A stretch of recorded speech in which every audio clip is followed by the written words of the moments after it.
जय श्री कृष्णा दोस्तों, बियसरा फैमिली में आपका स्वागत है। दोस्तों, इस बार शनि प्रदोष पर बहुत ही सर्वार्थ सिद्ध योग बनने जा रहा है, क्योंकि देखिए शनि प्रदोष व्रत है और दूसरे दिन रविवार के दिन मासिक शिवरात्रि। इस दिन हरि और हर के मिलन का दिन माना जाता है। बहुत ही सर्वार्थ सिद्ध योग बना हुआ है। इस दिन आयुष्मान और सिद्धि योग बना हुआ है, जिसके कारण बहुत ही श्रेष्ठ लाभ मिलने के योग बन रहे। इस योग में अगर आप कोई भी उपाय करते हैं तो यकीन मानिए आपको निश्चित ही आपकी जो मनोकामना है वो पूरी होगी। और शनि प्रदोष देखिए संतान को पुत्र को देने वाला माना जाता है, तो इस दिन भगवान शंकर का पूजन अवश्य करें। आप दोनों ही दिन इन उपायों को कर सकते हैं। दोस्तों, शनि प्रदोष और मासिक शिवरात्रि देखिए भगवान शंकर का पूजन होता है और भगवान शंकर बहुत ही भोले हैं। उनको अगर सच्चे मन से एक लोटा जल भी अर्पित किया जाए तो वो प्रसन्न हो जाते हैं। दोस्तों, साथ ही देखिए शनि और सूर्य का बहुत ही शुभ योग बन रहा है। अगर इस दिन उपाय किए जाए तो निश्चित ही आपको संतान की प्राप्ति अवश्य ही होगी।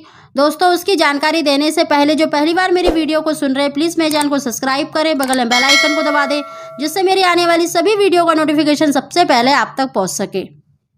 दोस्तों, हम जो उपाय बता रहे हैं आप दोनों ही दिन कर सकते हैं, क्योंकि शनि प्रदोष व्रत और मासिक शिवरात्रि भगवान शंकर का पूजन तो होता ही है।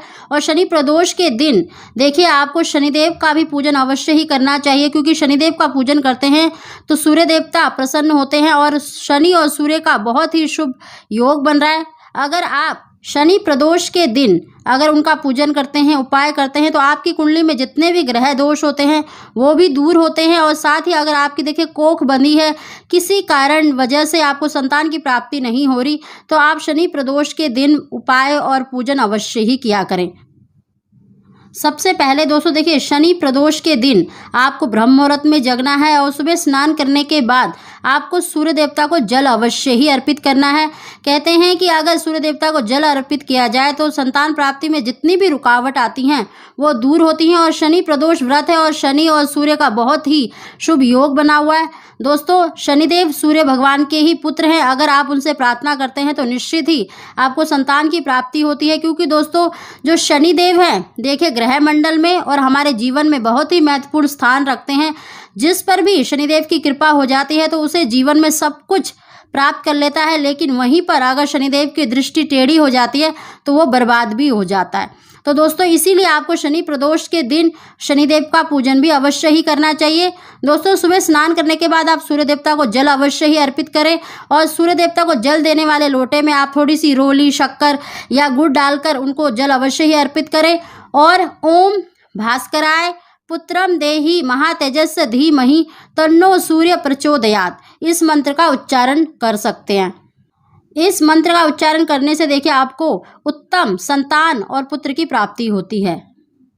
दोस्तों, हम जो उपाय बता रहे हैं वो संध्या के समय ही करना है और प्रदोष व्रत है और प्रदोष व्रत में प्रदोष काल में ही पूजन किया जाता है। अगर आप मंदिर जाने में असमर्थ हैं, देखिए इस समय पर आप नहीं जा सकते, तो आप अपने घर में ही, अगर आपके घर में शिवलिंग है, नहीं तो आप आटे का भी शिवलिंग बना सकते हैं तो और भी श्रेष्ठ है, क्योंकि आटे का शिवलिंग बनाकर उसका पूजन करने से भगवान शंकर अति शीघ्र प्रसन्न होते हैं। दोस्तों, आप भगवान शंकर का पूजन अवश्य ही करें। आप उनकी पूजा में पूजन सामग्री में चंदन, अक्षत, रोली, कलावा अवश्य ही लें। आप अपनी इच्छा अनुसार देखिए फल, फूल, भांग, धतूरा कुछ भी अर्पित कर सकते हैं। जो भी आपके पास सामग्री है उसी से आप पूजन करें। बस भगवान शंकर को देखिए सच्चे मन से कुछ भी अर्पित किया जाए तो वो प्रसन्न होते हैं। लेकिन भगवान शंकर की पूजा में अक्षत यानी चावल अवश्य ही लेना चाहिए। कहते हैं कि भगवान शंकर की पूजा में अगर चावल ना लिए जाए तो पूजा अधूरी मानी जाती है। साथ ही दोस्तों, हम जो उपाय बता रहे हैं उसके लिए आप एक जटा वाला नारियल भी ले सकते हैं। अगर जटा वाला नारियल नहीं है तो आप शिवलिंग के बीज भी ले सकते हैं। शिवलिंग के बीज आपको 21 दाने शिवलिंग पर ओम नमः शिवाय कहते हुए अर्पित करना है और दूसरे दिन या रात्रि के समय ही उन बीजों को आप ग्रहण कर सकते हैं। अगर आपने जटा वाला नारियल लिया है, अगर उसमें से बीज निकल जाता है तो भी आप रात्रि के समय या दूसरे दिन गंगा जल से उसे ग्रहण कर सकते हैं। अगर बीज नहीं भी निकलता है तो दोस्तों आप नारियल को ही थोड़ा सा प्रसाद स्वरूप ग्रहण कर लें। साथ ही दोस्तों आपको शिव जी का पूजन करते समय ही 1 किलो आटा या फिर आधा किलो आटा ले ले, उसमें अपनी इच्छा अनुसार चीनी, शक्कर या बूरा मिलाकर भगवान शंकर को अवश्य ही चढ़ाएं। और चढ़ाने के बाद आपको देखिए इनको चींटियों को डालना है। आप पार्क में, पेड़ के नीचे या पीपल के पेड़ के नीचे आपको चींटियाँ अवश्य ही मिल जाएंगी, आप उस दिन अवश्य ही डालें। दोस्तों कहते हैं चींटियाँ जितना अधिक आटा खाती हैं, जितने भी आपके ग्रह दोष हैं वो भी दूर हो जाते हैं। अगर किसी तरह का आपका बंधन है तो वो भी दूर हो जाता है। दोस्तों एक तो ये कर सकते हैं, और दूसरा उपाय ये है दोस्तों कि आप थोड़ा सा आटा ले लें और उसकी थोड़ा सा पानी मिलाकर उसकी 108 गोलियां बना लें, और उन गोलियों को अगर किसी तालाब में जिसमें मछलियां हो तो उसमें डाल सकते हैं, नहीं तो जो मछली का एक्वेरियम होता है उसमें भी डाल सकते हैं। लेकिन दोस्तों आपको एक गोली लेना है और ओम नमः शिवाय का उच्चारण करते हुए मछलियों को खिलाना है।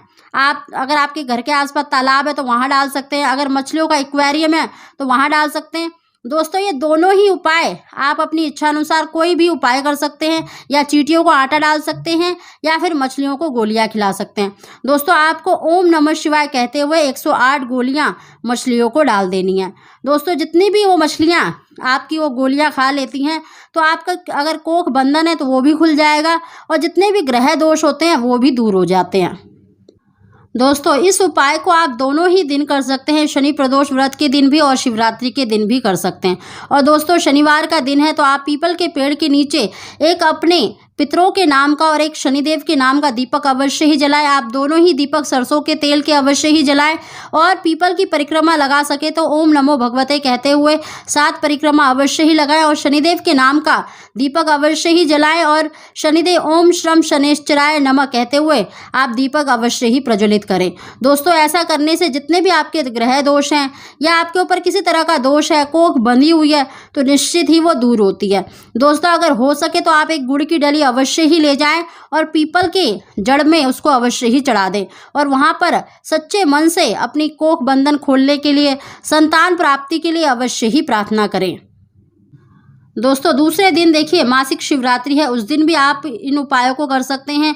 दोस्तों जो अगर आपके घर में देखिए शिवलिंग है, पारा शिवलिंग है तो उसका पूजन कर सकते हैं, अगर नहीं है तो आटे का शिवलिंग बनाकर आप उसका पूजन कर सकते हैं। आप एक थाली में शिवलिंग को रखकर उसमें पंचामृत या कच्चा दूध या फिर सिर्फ शुद्ध जल डालकर ही या गंगा जल से स्नान अवश्य ही कराएं, रोल या अक्षत अवश्य ही चढ़ाएं। और साथ ही दोस्तों पूजा करने के बाद आप या तो अगर आपने शनि प्रदोष व्रत में चढ़ाया है, अगर नहीं चढ़ाया है तो आप मासिक शिवरात्रि के दिन भी जटा वाला नारियल और शिवलिंग के बीज 21 दाने अवश्य ही चढ़ाएं, और उनको भी आपको ग्रहण करना है।